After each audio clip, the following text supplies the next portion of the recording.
unidos numa mesma fé, estamos aqui juntos novamente para tratar o assunto desta semana do Grupo Conexão Bíblica.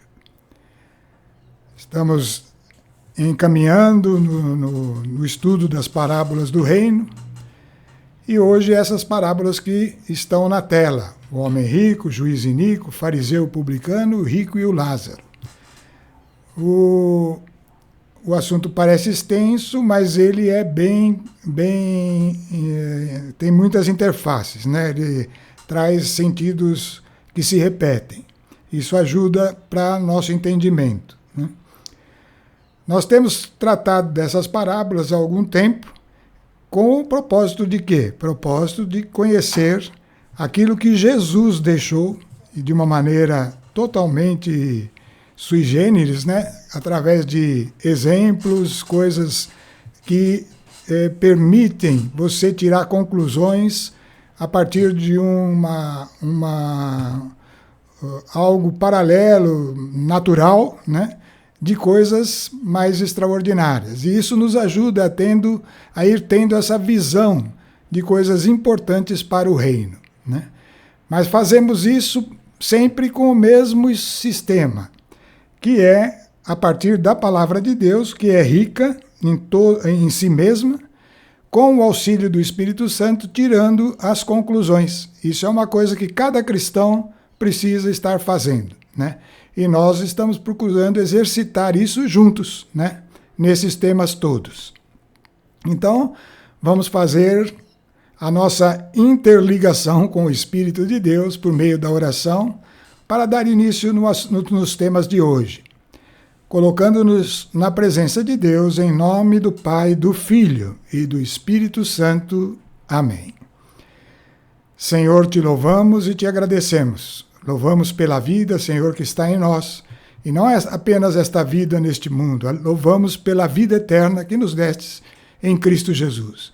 Queremos manter viva a nossa fé, e para isso, Senhor, estamos compartilhando Tua palavra juntos, eu, aqueles que ouvem, todos nós, ó Deus, que temos este mesmo propósito, conhecer a Deus, conhecer Jesus Cristo e nos entregarmos a Ele a cada momento. Vem em nosso socorro, ó Deus, e atua conosco nesses instantes, através destas palavras, através desse tempo que colocamos, Senhor, para conhecê-lo e amá-lo. Pedimos isso na graça de nosso Senhor Jesus Cristo. Amém. Muito bem, começamos então aqui. Lembrando um pouquinho, antes de eu começar o assunto de hoje, nós temos tratado das últimas parábolas, a gente passou por todas elas. Nós seguimos uma linha que foi o Evangelho de Mateus, né, que percorre a maioria das parábolas, né? Mas todas as que estão, por exemplo, em Marcos, já estão em Mateus, e quando tinha essa reciprocidade em dois evangelhos, a gente sempre comparava as duas para tirar o sentido que cada um recebeu a partir da revelação da palavra de Cristo, né? Jesus sempre falou: o que vos falo é espírito e vida. Então cada um vai entendendo pelo espírito uma verdade não conflitante, óbvio, não tem isso, mas que pode ser acrescentada e enriquecida, né? E foi assim que a gente passou por as parábolas todas de Mateus, que abrangia alguns outros evangelhos, mas algumas parábolas, e são estas as últimas que nós estamos tratando, estavam só no Evangelho de Lucas, né? E é por isso que nós viemos então para estas parábolas. O interessante é que todas elas têm um tema comum, que é relativo a valores. Nós já falamos aqui sobre isso, né? O valor é aquilo para o qual a gente dá importância. Cada ser humano tem os seus valores, né? E justamente esses valores são aquilo que a gente guarda com zelo, porque é um valor, né? Guarda dentro de nós. Às vezes a gente nem percebe isso, mas são coisas pelas quais você luta, defende, né? Age, né? Então, cada uma dessas parábolas trata de valores, e levando a um conceito que é renovação destes valores, a renovação destes valores. Nós vimos a parábola da ovelha perdida, da moeda perdida, a moeda já é um valor, né? Está no texto. A do filho pródigo, que abrangia essas duas, né? Vimos que essas parábolas enfatizavam um aspecto importante, que é o arrependimento como condição para renovar valores. Você primeiro precisa detectar que aquele valor não é bom, e depois, então, reconhecer isso, que é arrepender-se, e crer, né? Já falamos bastante sobre isso, mas vamos enfatizar, é importante, né? E o tema comum nessas primeiras parábolas era, o tema não, a moral comum era que havia mais júbilo no céu por um só pecador que se arrepende do que por 99 justos que não necessitam de arrependimento. Palavras de Jesus. E então o arrependimento ganhou uma ênfase grande nestes assuntos de todas estas parábolas, até as de hoje, tá? E foi isso que nos levou a estudar o livro do Jó, fazendo um parêntese aí no meio do estudo das parábolas, né? Porque tem tudo a ver, né? Nós já falamos bastante disso. Na sequência, depois que falamos do livro de Jó, falamos do administrador infiel, né? E hoje, então, vem a parábola do homem rico. Tudo isso com o tema valores, focado na renovação de valores, né?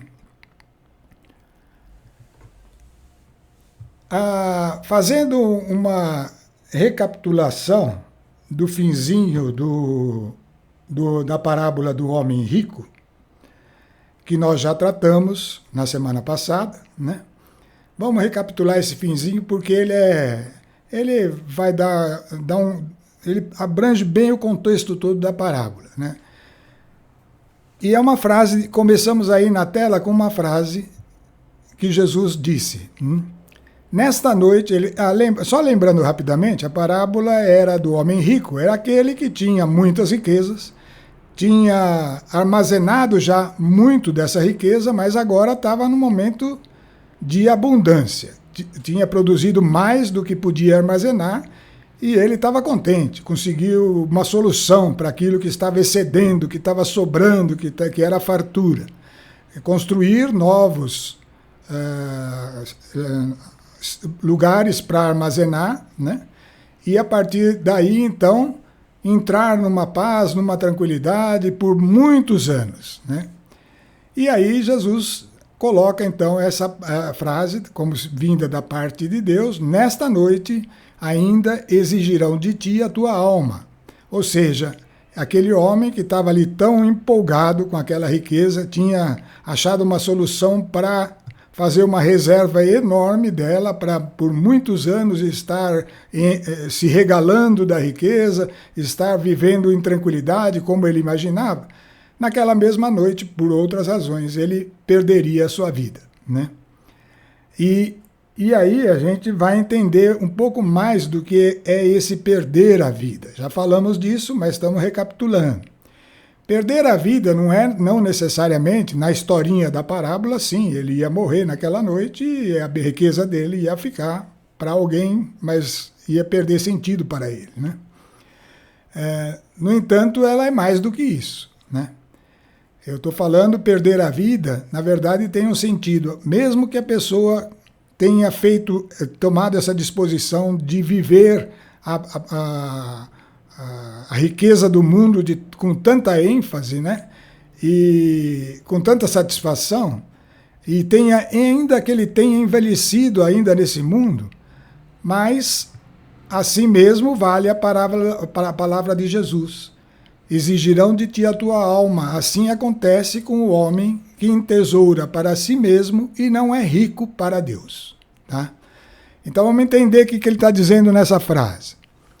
A riqueza do mundo acumulada, o que ela resulta? Ela dá descanso? Dá para a pessoa do mundo, nossa, tá lá, você tem uma segurança. Às vezes tem poupança enorme, ou tem aplicações, ou tem fontes de renda bem seguras, né?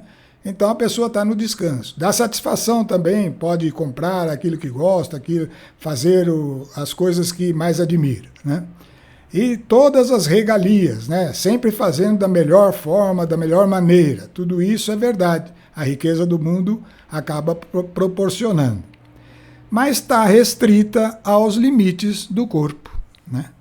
Então a riqueza do mundo acumulada causa descanso, satisfação, regalias, mas está restrita ao limite do corpo. Mais adiante, o que vai acontecendo? E não tem como fugir.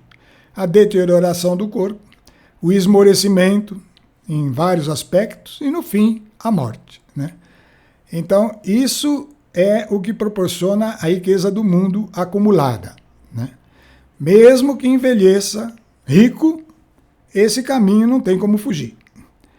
Agora, se nós vermos a outra opção, rico para Deus, então, rico para Deus nos leva a uma renovação interior.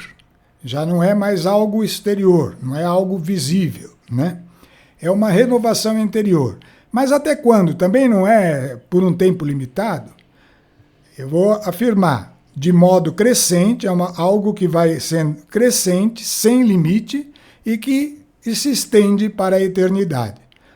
E isso está confirmado, por exemplo, por esse texto aí que está na tela, do apóstolo Paulo, quando ele falou dele mesmo, né?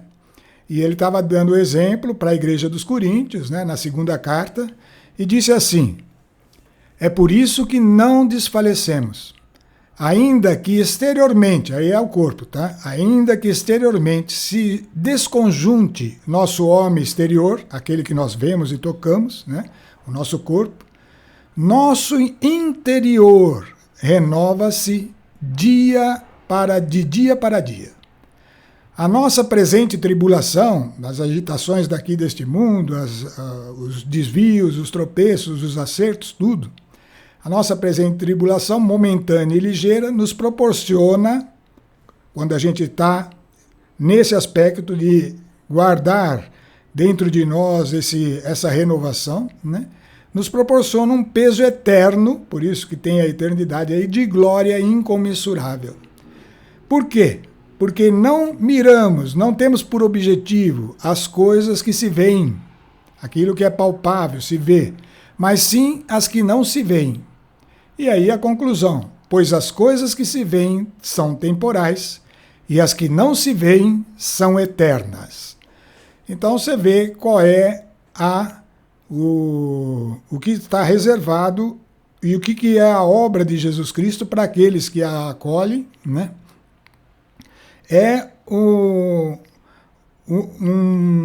Promessas eternas, promessas que não estão sujeitas ao limite nosso, que é o limite da nossa existência aqui nesse mundo, né? E isso é que a gente precisa enriquecer. É nesses aspectos que precisamos enriquecer. Gastamos muito tempo com a riqueza do mundo.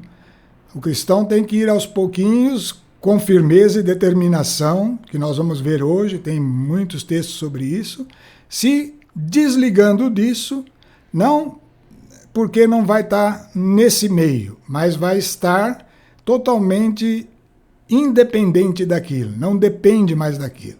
Ele está acima destas coisas e, portanto, não tem todos os conflitos que ela proporciona, né? Continuando, renovação interior. O que será isso, né? Isso que nós falamos. Esse modo novo de ser, de valores que vão sendo acumulados dentro daquele que tomou esse caminho em Cristo e passou a seguir a Jesus, né? Então, essa renovação interior, aquela que foi falada, aquele que está em Cristo é nova criatura, eis que tudo se fez novo, né? Essa renovação interior, aqui é aquilo que Jó, o homem que era perfeito, perfeito em quê? Na lei, cumpria a lei totalmente e, portanto, por causa daquela aliança, tinha todas as promessas da lei, que eram a riqueza do mundo mesmo, né? E vida longa também, não tinha enfermidades, todas essas coisas tinha. Ele ainda não tinha essa renovação interior. Porque essa renovação interior só ficou possível quando? E só foi dada à humanidade quando? quando Jesus veio e ele sim é capaz de mudar esse interior. Esse espírito que nele pode ser recriado. O espírito é o lugar onde guardamos os valores, e o espírito recriado é o lugar onde guardamos os novos valores, a renovação da vida do cristão. Mas para isso precisamos aprender a ver as coisas que não se veem. E como que eu faço isso? Então agora atenção. Agora atenção, porque eu já falei isso tantas vezes, mas a gente precisa martelar em cima disso, né? Nós temos todos os recursos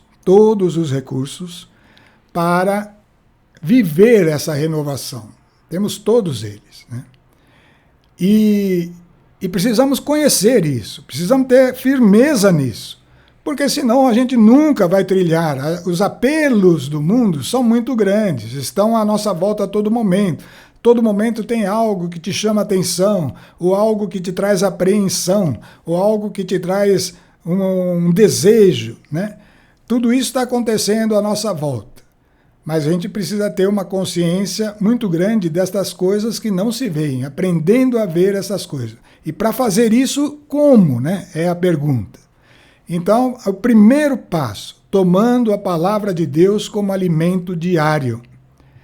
Tomando a palavra de Deus como alimento diário, com a ajuda do Espírito Santo, vamos aprendendo a ver Deus. Por isso, vamos aprendendo a ver coisas que não se veem com os olhos normais, da carne, mas se veem com os olhos do Espírito. E nós temos todos os recursos. A palavra de Deus e o Espírito recriado. Estamos falando para cristãos que se converteram e que nasceram de novo, como Jesus ensinou a Nicodemos, né? Precisa nascer de novo. Quem nasceu da carne é carne. É preciso nascer do Espírito. E isso acontece com aquele que se batiza crendo. E crendo, pede o Espírito e recebe. O Espírito do Senhor Jesus Cristo. E ele fica lá, nos acompanhando. Jesus falou que ele viria para estar eternamente conosco. Então, por meio da palavra, mais o Espírito, vamos aprendendo a ver Deus, né? Foi isso que aconteceu com Jó. Quando ele viu Deus, ele reconheceu que ele não tinha essa transformação interior. Para ele foi algo ali, naquele momento, naquela posição, é mais um ensinamento para nós do que verdadeiramente algo para ele. Para ele, ele estava na dispensação dele, que era a velha aliança, e tinha cumprido. Mas no conflito que Deus mesmo provocou com Satanás, porque confiava em Jó, Jó passou por isso para ensinar a nós que é preciso deixar tudo por valores novos. Estão entendendo como uma coisa está presa com a outra? Como é importante tudo isso, né? Essa atitude é um processo crescente que nos leva a dois passos importantes. Dois passos importantes. Buscar a justiça, e a justiça não é o que nós pensamos, a justiça é a vontade de Deus. Porque se Deus não é total, perfeitamente, integralmente todo justiça, então ele não pode ser Deus. Então buscar a justiça, que é a vontade de Deus, e, portanto, reconhecer a injustiça que está em nós aí, à nossa volta, disfarçada, né? Isso é um processo simultâneo. Na medida que você conhece algo da justiça, você já tem condição de, naquele aspecto, reconhecer a injustiça, tá? É um processo que acontece simultaneamente, né? Então, aprendendo a ver as coisas que não se veem, preciso ter o alimento. Eu posso testemunhar para vocês, estou falando aqui um testemunho meu, que desde que eu comecei a ler a Bíblia, passou muito tempo, né? Mas sempre foi crescendo uma certeza de que ali estava a verdade. Eu não sou o melhor para viver aquela verdade ainda, estamos aprendendo tudo isso junto, né?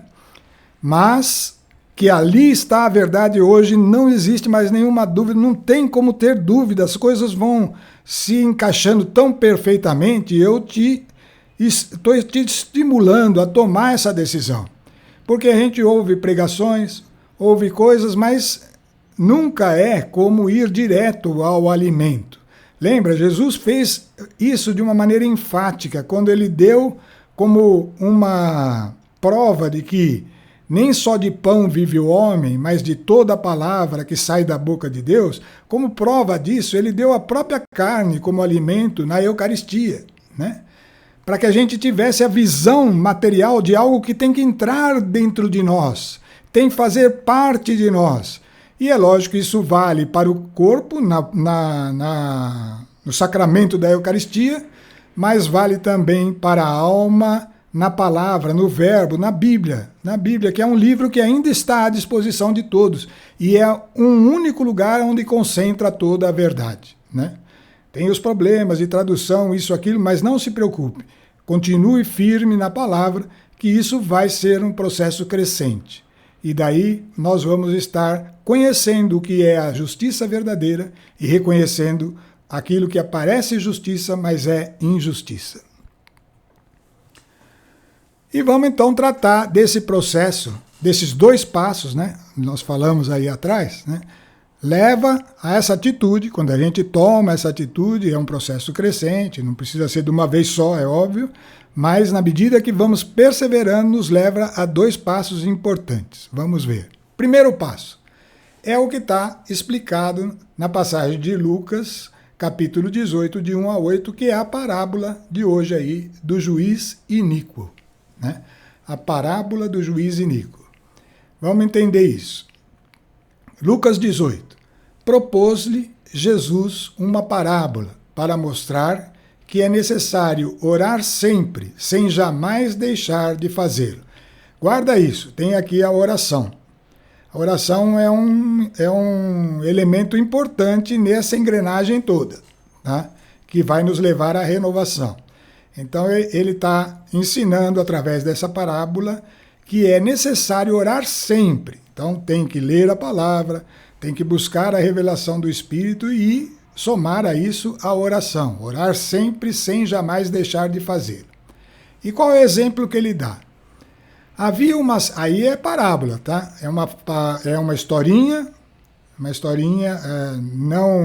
não real, mas que traz toda a informação necessária e que nos mostra os pontos importantes, através de uma figura mais simples, mais acessível.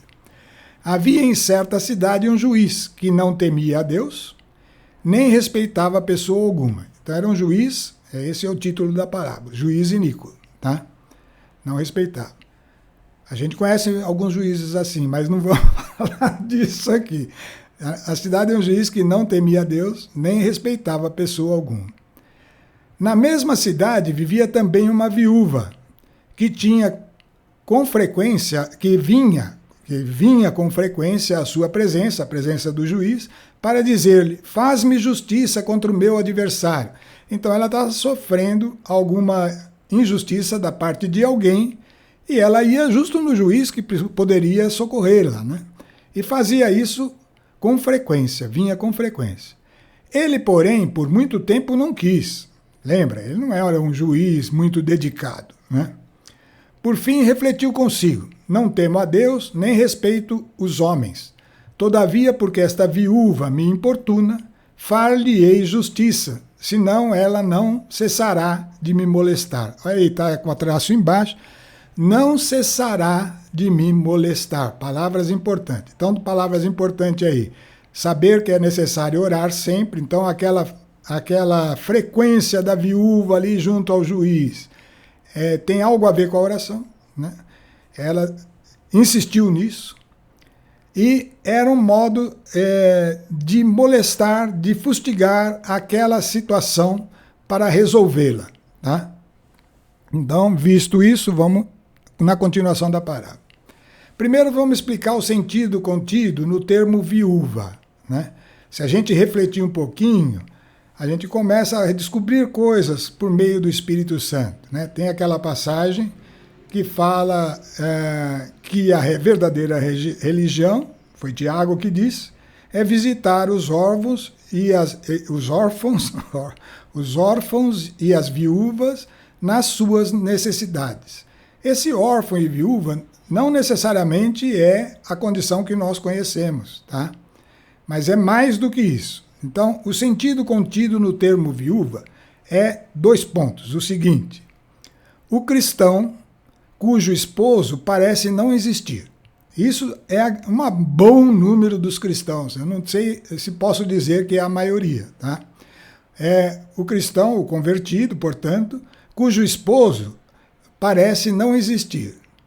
Vamos entender isso. Primeiro que todo cristão devia ter muita consciência, uma consciência clara e firme, que ele se tornou esposa de Cristo. Cada cristão, homem ou mulher, você que está ouvindo, eu que estou falando, somos esposas de Cristo, por causa da aliança que nós discutimos há dias na outra semana, que é uma amostra pequena, a aliança do matrimônio, que é uma amostra pequena entre a mulher e o homem, de uma verdade muito maior, que é a união do ser humano com Jesus na nova e eterna aliança. Então, o cristão, ele deveria ter consciência de que ele tem um esposo, alguém que zela por ele e que tem os atributos do esposo segundo a visão de Deus, tá?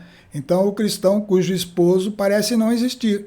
Esse cristão crê em Jesus, tudo bem, ele acredita que Jesus, mas pensa que isso é algo para depois da morte. Agora ele faz alguns rituais, faz algumas coisas, e aí, o que ele faz depois?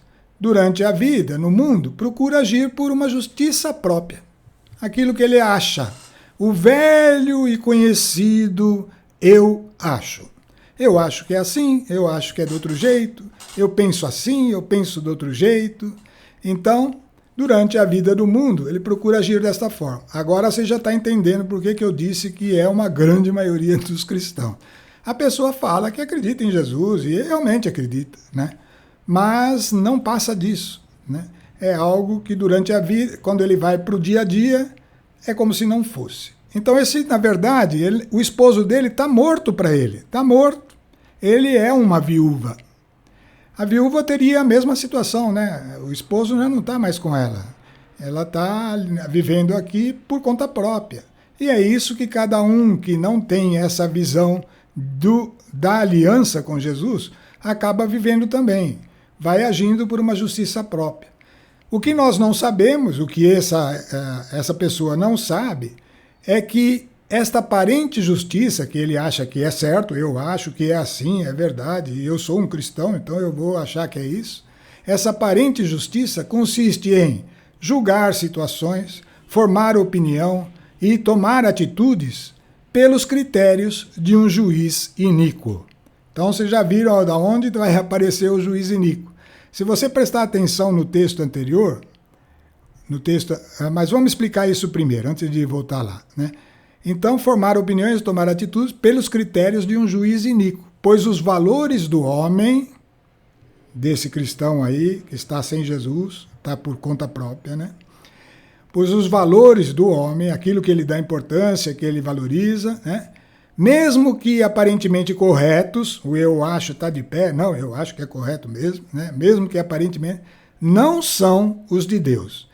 Então, na próxima tela, nós vamos ver que não é mesmo, tá? Não são os de Deus, né?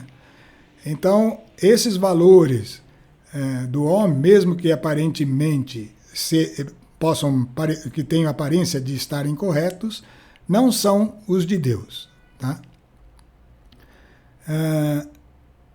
Então, nós temos aqui uma situação. A viúva, agora a gente entendeu o que é, seria esse cristão para o qual Jesus vai ser vivo só depois da morte, né? E o juiz iníquo é alguém que habita nesse mesmo cristão, que é o modo dele julgar as coisas. É um juiz iníquo que habita nele. As decisões dele não são segundo os novos valores, são segundo velhos valores. Valores da velha natureza que deveria morrer, né? Os dois, se você olhar no texto da parábola, era isso que eu ia fazer aquela hora, né? Dizia assim, em uma certa cidade havia um juiz que não temia a Deus. Na mesma cidade vivia uma viúva, tá? Então essa cidade aí representa um ser, tá? Aqui dentro de nós tem duas coisas, alguém que crê em Jesus, mas não o tem como esposo vivo, e ao mesmo tempo tem os nossos conceitos antigos, da nossa natureza antiga, que é o juiz que habita aqui dentro de nós. O juiz que fica julgando as coisas, fica acusando um, falando mal do outro. Então essas coisas estão lá dentro, né? Entendido quais são os dois aí? Eles habitam na mesma cidade. Para nós é a mesma natureza aqui, nós aqui caminhando na nossa vidinha, né? Mas vamos entender por que aquilo que a gente acha tão certo, tão direitinho, não é os valores de Deus. São aparentemente corretos, mas não são os de Deus. Isso a gente já falou outras vezes e é um texto importantíssimo lá do profeta Isaías, que anunciava esse tempo da vinda de Cristo e ensinou coisas fundamentais para nós, que diz assim, Isaías falando em nome de Deus. Então é Deus que está dizendo essas palavras aqui que você está lendo. Está vendo a importância da Bíblia?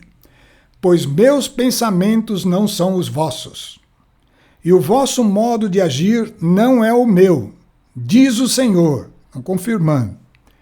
Mas tanto quanto o céu domina a terra, e tanto é superior à vossa, a minha conduta. A conduta de Deus é muito superior a essa que nós achamos que é certa.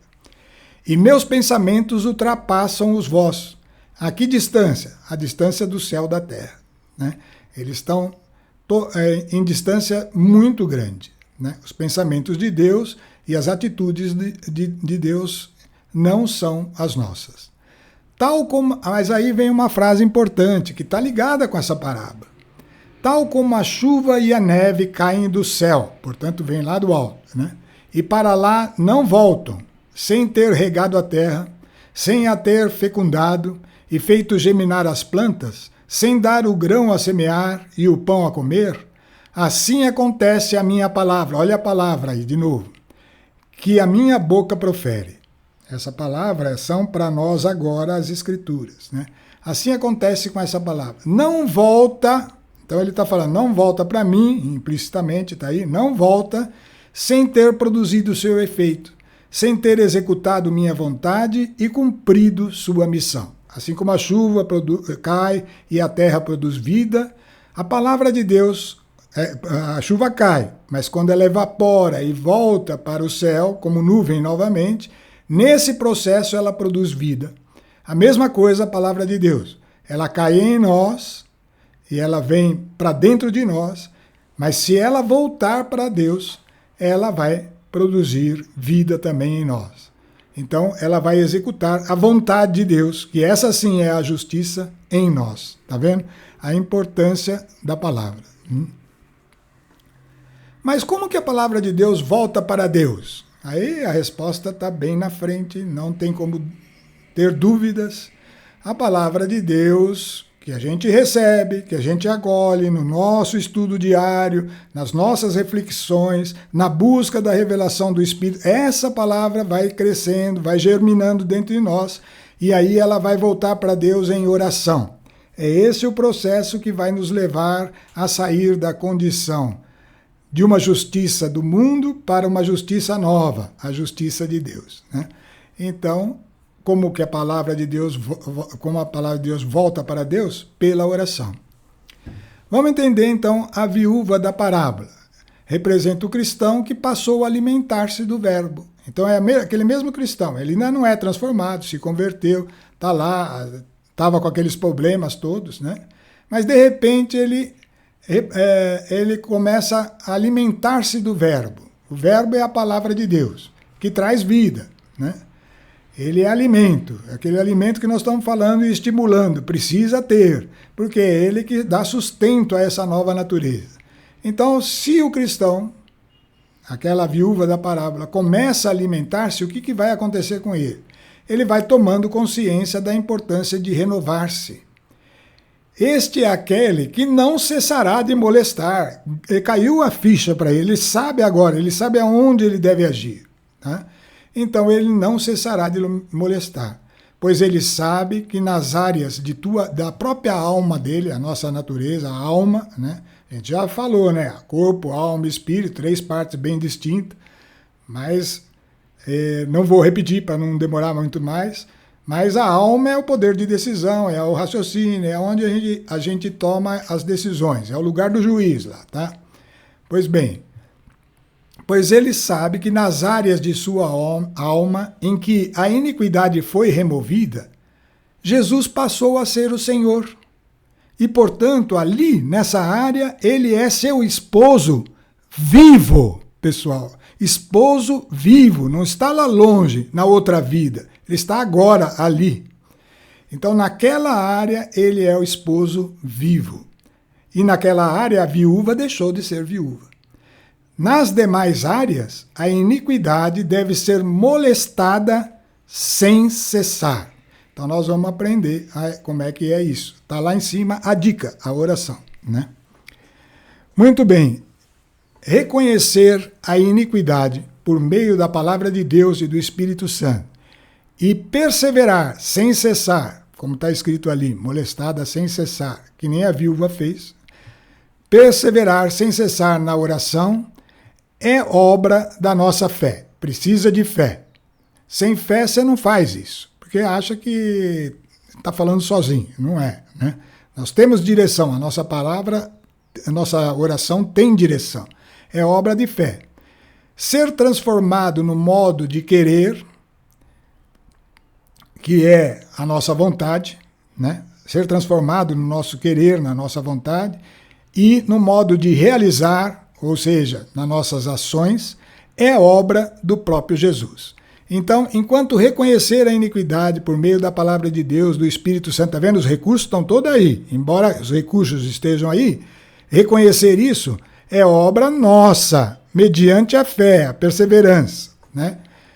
É obra nossa. Agora, ser transformado no modo de querer, ou seja, ganhando os novos valores, e no modo de realizar, que vai ser a ação a partir desses valores, aí não é obra nossa, é obra do próprio Jesus. Isso nenhum homem pode fazer, não consegue. É por isso que a lei não mudava o interior. Entendido? A lei não mudava. A lei disciplinava, a pessoa procurava fazer certinho. Mas quando veio o Sermão da Montanha, Jesus falava assim, ó, na lei dizia isso, eu, porém, vos digo. Agora, só a intenção já pode estar te condenando, porque agora você vai precisar mudar a intenção, aquilo que está lá dentro, os propósitos, aquilo que te leva a agir. Então, essa é o que é esperado na vida do cristão, o seu processo de crescimento. Ser transformado no modo de querer, que é a vontade, e no modo de realizar, que é a ação. E essa é obra de Jesus. A nós cabe o quê? Reconhecer a iniquidade e perseverar na oração. Obra de fé e aqui embaixo, obra do poder de quem? De Jesus. Olha lá. Então, a parábola continua assim. Prosseguiu o Senhor. Ouvis o que diz esse juiz injusto? Por acaso não fará Deus justiça aos seus escolhidos que estão clamando por ele dia e noite? Porventura tardará em socorrê-los? Digo-vos, em breve lhes fará justiça. Mas, quando vier o Filho do Homem, acaso achará fé sobre a terra? Aí tem uns pontos importantes, né? O Filho de Deus, esse convertido, que está ali ainda sem um relacionamento muito íntimo com o seu Senhor, com o seu marido, com o seu esposo, que é Jesus, ele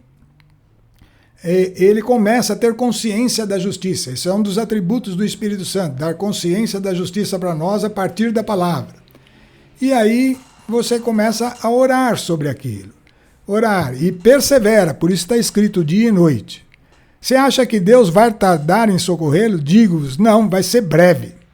Quando chegamos nesse ponto, está resolvido, né? Porém, esse ponto requer algo, que é a fé. Porque senão você não persevera. Você faz uma vez e fala... Ou então faz aquela oração genérica. Oh, Senhor, eu quero ser como o Senhor. Eu quero amar como Jesus amou. Amém. Não é isso, né? É algo bem superior a isso. É você ir lá nos detalhes, descobrir aquilo que ofende a palavra de Deus dentro de nós e trazer isso sinceramente à oração. Mas isso vai ser demonstrado na sequência da parábola. Reconhecer a injustiça em nós e levar a Deus em oração perseverante é a própria definição. É isso que define a oração em nome de Jesus. No fundo, é o quê? Quando você reconhece a injustiça e você crê a ponto de levar isso com perseverança em oração, você sabe que nessa área Jesus é o esposo, então é o seu esposo e, portanto, você é esposa de Cristo e você pode requisitar aquela preciosidade em nome do marido. A esposa requisitando em nome do marido é a oração em nome de Jesus. Todo cristão é esposa de Cristo. Orar em nome de Jesus é requisitar o bem precioso que Jesus nos deu, aquilo que é a vontade de Deus para nós. Então, se um marido aí importante fala para a esposa aí em algum lugar em nome dele, quem vai estar lá por trás dela é a importância do marido. Portanto, todo cristão que conhece a palavra, sabe o que Jesus quer dele, aonde ele for na oração, ele vai levando essa consciência e ele então, aí sim, estará verdadeiramente orando em nome de Jesus. É por isso que essa é a definição mais clara da oração em nome de Jesus. Mas, com tudo isso, ainda existe mais um alerta, que é mais uma parábola. Mas é um alerta que precisa ser levado em consideração. E essa alerta está na parábola do fariseu e o publicano, né? Isso é para a gente não escorregar, tá? Lembra que o caminho é estreito. E às vezes a gente está no caminho certo, mas de repente começa a ficar empolgado, vai indo, você está escorregando para um lado, né? Então, por isso que lá no capítulo 18, na sequência do outro, Jesus disse novamente para os discípulos e para o povo, né, que estava com ele. Jesus lhes disse ainda essa parábola a respeito de alguns que se vangloriavam como se fossem justos e desprezavam os outros. Esse começo aqui já tem um aspecto, né? Às vezes a gente tem um grau de crescimento. Cuidado com o grau de crescimento que você vai se sentindo já importante. Isso foi grande erro na velha aliança daqueles que eram entendidos na lei. Foi um grande erro. E isso tem o paralelo na nova aliança para aqueles que vão conseguindo revelações e coisas a partir da palavra de Deus, tá? Tem um paralelo, né? Porque a gente precisa saber que esse processo de renovação é contínuo, não tem fim, né?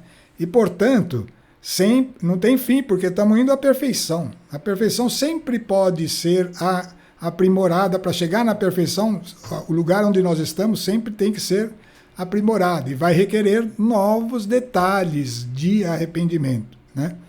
Então, nós não podemos estar achando que já chegamos num ponto bom. Jesus mesmo falou, aquele que segue o Filho do Homem não tem onde reclinar a cabeça, ele tem que continuar adiante. Seguir Jesus é um processo contínuo. E o que nós estamos falando aqui é justamente isso. Quando a gente pega a palavra e vai conhecendo Deus por meio dela, que é Cristo, que é revelado em Cristo. Ele mesmo disse, quem me vê, vê o Pai.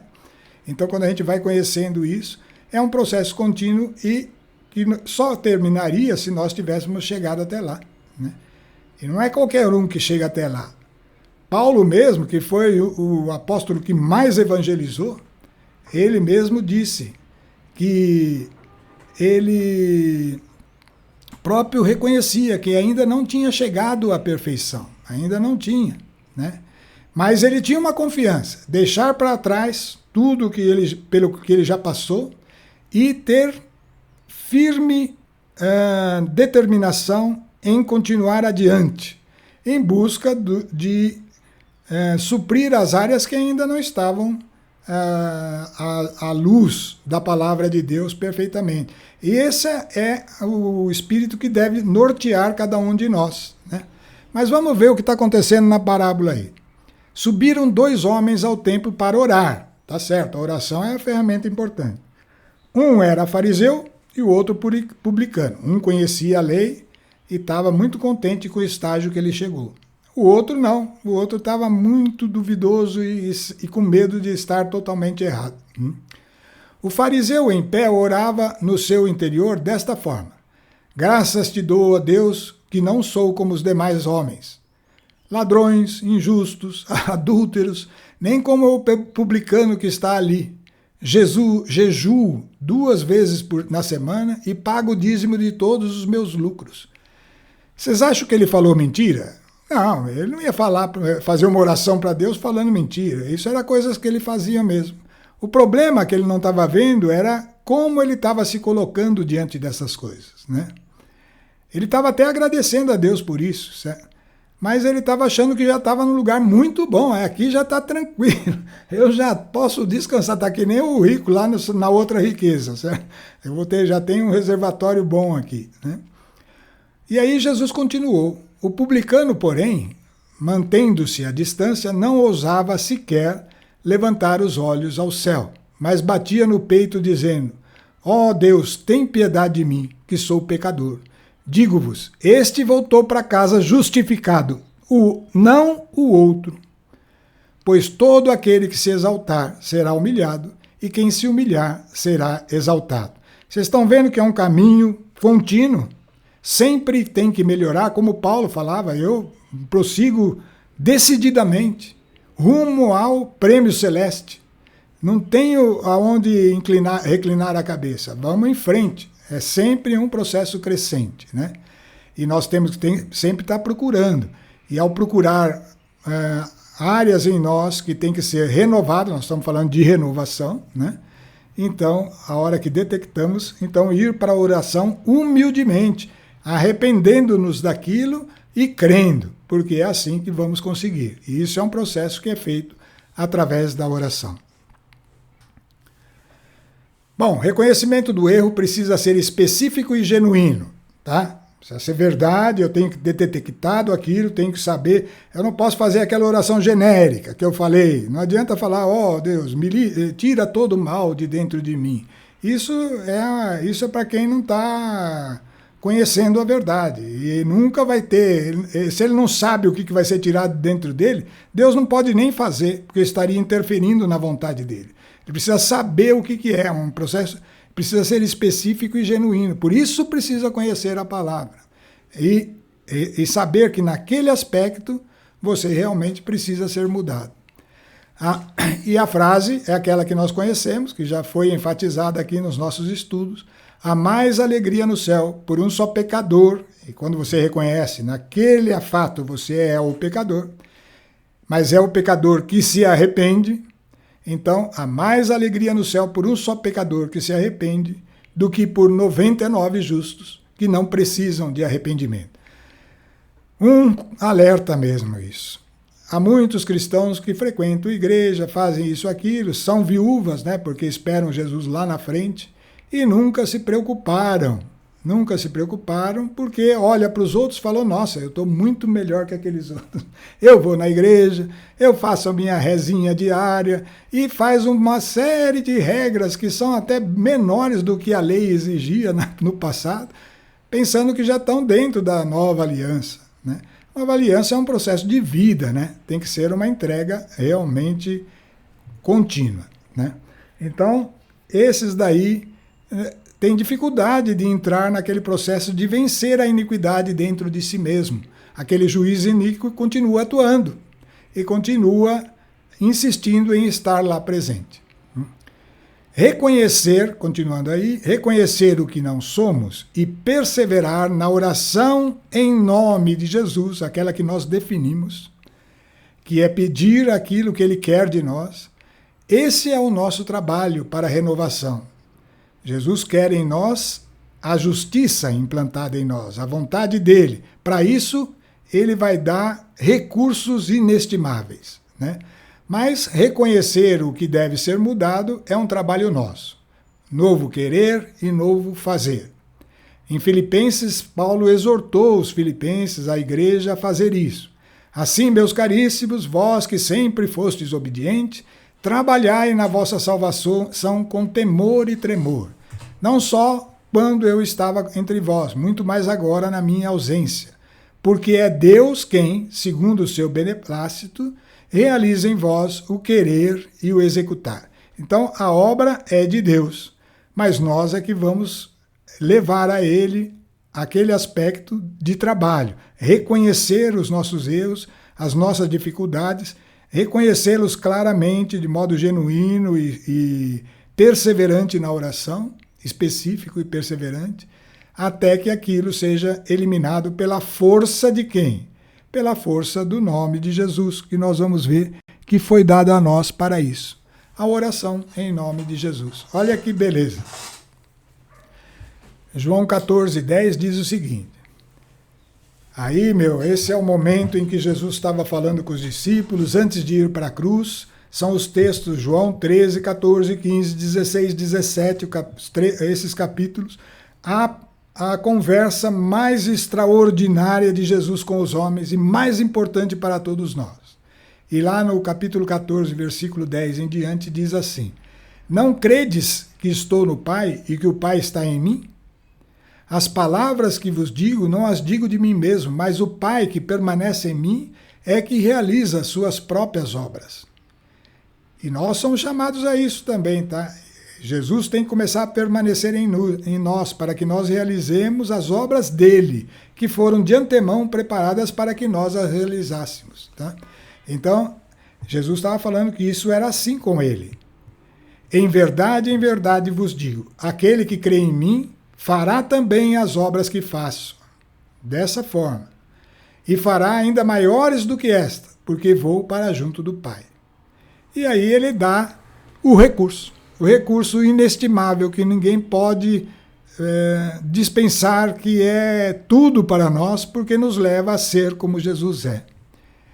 E tudo o que pedirdes ao Pai, em meu nome, ou seja, pedir para fazer o que eu quero, e eu mandei que vocês sejam como eu. Por que Jesus mandou que nós sejamos como ele? Onde ele fez isso? Quando ele deu o mandamento, falou, amai-vos uns aos outros, como eu vos amei. Outras partes da Bíblia deixam claro, Deus é amor, ele é. Então, se ele manda nós sermos como ele é, manda a gente ser o amor que ele é. O que pedirdes ao Pai, em meu nome, ou seja, para cumprir esse mandamento, as transformações necessárias para chegar nesse nível, ele faz. Desde que a gente peça, a oração está lá. Lembra? Eu falei, guarda esse ponto, a oração está lá. Eu vou-lo farei, para que o Pai seja glorificado no Filho. E aí ele acrescenta ainda um detalhe, qualquer coisa que me pedirdes, ali ele falou tudo que pedires ao Pai em meu nome. Agora, se você quiser pedir a mim mesmo, em meu nome, o que é em meu nome? Segundo aquilo que eu mandei para vocês fazerem. Qualquer coisa que seja necessária para isso, a esposa vai lá e pede o que for necessário para fazer a vontade do marido, que é a justiça. Qualquer coisa que pedirdes em meu nome, vou-lo farei. Ele mesmo toma a frente. E se me amais, guardareis os meus mandamentos. E os mandamentos dele são todos aqueles do Sermão da Montanha, que estão implícitos na palavra amar como ele amou. Né? Então, ele que faz, basta pedir em nome dele, mas pedir em nome dele precisa de todos esses passos que nós estudamos hoje. Continuando, enfatizando ainda, ele falou lá um pouquinho para frente, mais uma vez. E aí fica claro quando essa oração começou a valer. Antes disso, pessoal, não valia. Não valia. Para o Velho Testamento, não valia. Alguém precisava pagar o preço, né? E aí só Jesus fez isso. Então, em João 14,16 diz assim, havia ainda um pouco de tempo e já não me vereis. Ele estava falando, eu vou embora. Depois mais um pouco de tempo e me tornareis a ver. Ele apareceu mais algumas vezes e virá no final dos tempos, né? Porque vou para junto do Pai. Naquele dia não me perguntareis mais coisa alguma. Em verdade vos digo, o que pedirdes ao Pai em meu nome, ele vô-lo dará. Então isso daí ele está afirmando, é verdade, verdade mesmo. O que pedirdes ao Pai em meu nome. Até agora, por que até agora? Até agora nada pedistes em meu nome. Por que até agora não tinha pedido? Porque ele ainda não tinha dado o mandamento que ele deu no capítulo 13, na mesma conversa, nessa mesma conversa. Ele deu o novo mandamento. Até agora nada pedistes em meu nome. Pedi e recebereis, para que a vossa alegria seja perfeita. Disse-vos estas coisas em termos figurados e obscuros. Vem a hora em que já não vos falarei por meio de comparações e parábolas. Olha que legal! Tudo isso que nós estudamos, todas essas parábolas, elas vão ficando claras, a gente vai aprendendo a ver o que não se vê e que está escondido dentro dessas comparações e parábolas. E, portanto, elas vão ficando nossas, né?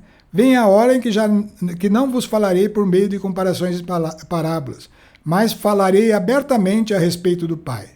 Naquele dia pedireis em meu nome, e já não digo que rogarei ao Pai por vós. Aí, é um passo a mais, é chegar lá na frente, hein, pessoal? Já nem há mais a interferência de Jesus, pois o mesmo Pai vos ama, porque vós me amastes e crestes que saí de Deus. Saí do Pai e vim ao mundo, agora deixo o mundo e volto para junto do Pai. Bom, pessoal, está faltando muito pouco, nós vamos ter que terminar essa parábola na outra semana, porque agora iria tratar de um tema bem diversificado. Essa parábola não tem muito a ver com essas outras, e precisa entender ela com muita prudência, tá? A parábola do rico e do Lázaro, eu já ouvi muitas pregações. A maioria delas não me convenceu, né? Então é lógico, estou procurando no Espírito Santo respostas, vou apresentar aquilo que para mim me convenceu, né? E vocês julguem. Nesse caso eu estou falando para julgar. Os outros casos ficam muito claros. Esse aqui precisa julgar. Porque é algo meio assim chocante para nós, né? Mas que eu acho que é uma questão de justiça. É uma questão de justiça e a gente precisa entender isso, tá? Mas vai ficar na expectativa para a semana que vem. E agora, então, nós vamos encerrar. Vamos encerrar o nosso assunto de hoje com a oração. Afinal de contas, esse é o jeito da palavra de Deus voltar para Ele, né?